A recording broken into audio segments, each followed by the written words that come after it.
We provide you the platform to turn your dreams into reality. Give wings to your aspirations with KR Mangalam University. नमस्कार दोस्तों, आप देख रहे हैं जागरण जोश और मैं हूं आपके साथ Simran Rajpal. Central board of secondary education यानी कि सीबीएसई ने ऑफिशियली कंफर्म कर दिया है कि क्लास 10 के बोर्ड एग्जाम्स 2026 से साल में 2 बार होंगे। ये एक मेजर रिफॉर्म है जो नेशनल एजुकेशन पॉलिसी एनईपी 2020 के साथ अलाइन करता है। 25 जून 2025 को जारी की गई एक प्रेस रिलीज के अकॉर्डिंग पहला एग्जाम मैंडेटरी होगा, जबकि दूसरा एग्जाम स्टूडेंट्स के लिए ऑप्शनल अपॉर्चुनिटी होगा अपने स्कोर को इम्प्रूव करने के लिए। इस डिसीजन का एम है एग्जाम स्ट्रेस को कम करना, फ्लेक्सिबल लर्निंग को सपोर्ट करना और स्टूडेंट्स को दोनों अटेम्प्ट्स में से बेस्ट स्कोर रिटेन करने का बेनिफिट देना। सीबीएसई के controller of examinations doctor Sanyam Bhardwaj ने इस मूव को कंफर्म करते हुए कहा, ये डिसीजन एनईपी 2020 की रिकमेंडेशन के अनुरूप है। इसका मकसद बोर्ड एग्जामिनेशंस के हाई स्टेक्स नेचर को कम करना और ज्यादा फ्लेक्सिबिलिटी और स्टूडेंट चॉइस इंट्रोड्यूस करना है। ये बदलाव एनईपी 2020 के पैराग्राफ्स 4.37 और 4.38 में रूट करता है, जिनमें स्टूडेंट्स को साल में 2 अपॉर्चुनिटीज देने की बात कही गई है, एक मेन और एक ऑप्शनल इम्प्रूवमेंट अटेम्प्ट। पॉलिसी का मकसद है बोर्ड एग्जाम्स के हाई स्टेक्स एस्पेक्ट्स को खत्म करना और धीरे धीरे ज्यादा मॉड्यूलर और फ्लेक्सिबल असेसमेंट्स को इंट्रोड्यूस करना। एनईपी में फर्दर सजेशंस जैसे सब्जेक्ट वाइज कस्टमाइजेशन और एग्जाम को ऑब्जेक्टिव और डिस्क्रिप्टिव कंपोनेंट्स में स्प्लिट करना भी सीबीएसई के ब्रॉडर रिफॉर्म एजेंडा को दर्शाते हैं। नए स्ट्रक्चर के अंदर सभी स्टूडेंट्स को पहले मेन एग्जामिनेशन में अपीयर होना मैंडेटरी है। सिर्फ वो स्टूडेंट्स जो पहले फेज में कम से कम 3 सब्जेक्ट्स में अपीयर हुए हैं, वो दूसरे एग्जाम में बैठने के लिए एलिजिबल होंगे। जो स्टूडेंट्स पहले एग्जाम में 3 या उससे ज्यादा सब्जेक्ट्स मिस करते हैं, उन्हें एसेंशियल रिपीट मार्क किया जाएगा और वो अगले साल ही रीअपीयर कर पाएंगे। साइंस, मैथमेटिक्स और सोशल साइंस और लैंग्वेज में से 3 सब्जेक्ट्स तक दूसरे फेज में इंप्रूवमेंट के लिए चूज किए जा सकते हैं। पहले फेज के कंपार्टमेंट कैंडिडेट्स दूसरे एग्जाम में कंपार्टमेंट कैटेगरी के अंडर अपीयर हो सकते हैं। पॉलिसी में स्पेशल अकोमोडेशंस भी शामिल हैं।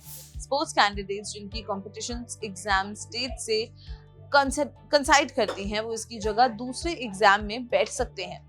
विंटर बाउंड स्कूल स्टूडेंट्स दोनों फ्रेजेस में से कोई भी एक फ्रेज चूज कर सकते हैं।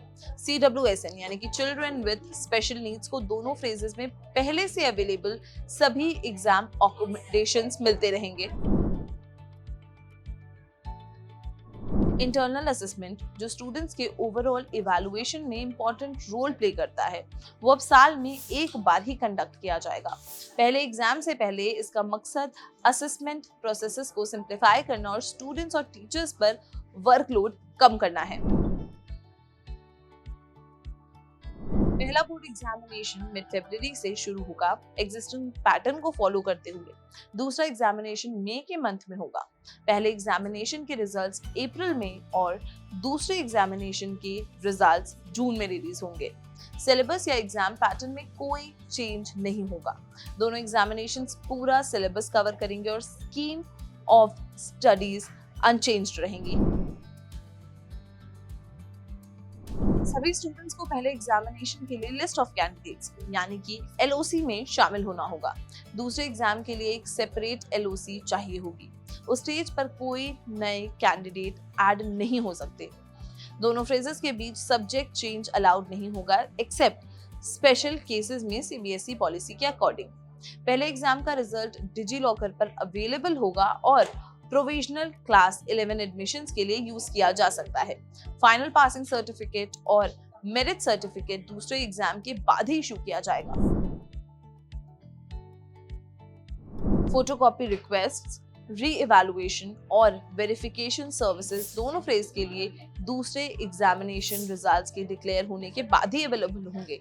जो स्टूडेंट्स पहले एग्जाम में पास नहीं होते उन्हें प्रोविजनल क्लास 11 एडमिशन मिल सकता है, जिसका फाइनल कॉन्फर्मेशन दूसरे एग्जाम के रिजल्ट पर बेस्ड होगा। ये डुअल एग्जाम सिस्टम एनईपी 2020 के एनविजन्ड लो स्ट्रेस कॉन्टिन्यूअस लर्निंग मॉडल की तरफ एक फाउंडेशनल स्टेप है। स्टूडेंट्स को बिना पेनाल्टी के दूसरा मौका देकर सीबीएसई सिंगल फाइनल एग्जाम के लंबे समय से चल रहे प्रेशर को खत्म करना चाहती है और साल भर पढ़ाई को एनकरेज करना चाहती है। डॉक्टर भारद्वाज ने एम्फसाइज किया कि ये बदलाव सिर्फ शुरुआत है और सीबीएसई धीरे धीरे मॉड्यूलर एग्जाम्स और डाइवर्सिफाइड क्वेश्चन फॉर्मेट्स भी इंट्रोड्यूस करेगी। 2026 से बायएनुअल क्लास 10 बोर्ड एग्जाम सिस्टम के इंट्रोडक्शन के साथ सीबीएसई एक नेशनल प्रेसिडेंट सेट कर रहा है। ये चेंज दूसरे स्टेट और नेशनल बोर्ड्स को भी अपने असेसमेंट स्ट्रेटजीज को रीथिंक करने और ज्यादा inclusive stress reducing methods adapt करने के लिए इन्फ्लुएंस कर सकता है, जबकि स्टूडेंट्स, पेरेंट्स और एजुकेटर्स को एडजस्ट होने में समय लगेगा। ये इनिशिएटिव एक ज्यादा सपोर्टिव और इक्विटेबल एकेडमिक एनवायरनमेंट क्रिएट करने का वादा करता है। सीबीएसई के इस नए इनिशिएटिव पर आपका क्या कहना है, हमें कमेंट सेक्शन में जरूर बताएं और अगर ये वीडियो पसंद आई हो तो इसे लाइक और शेयर करना बिल्कुल भी ना भूलें और देखते रहें जागरण जोश।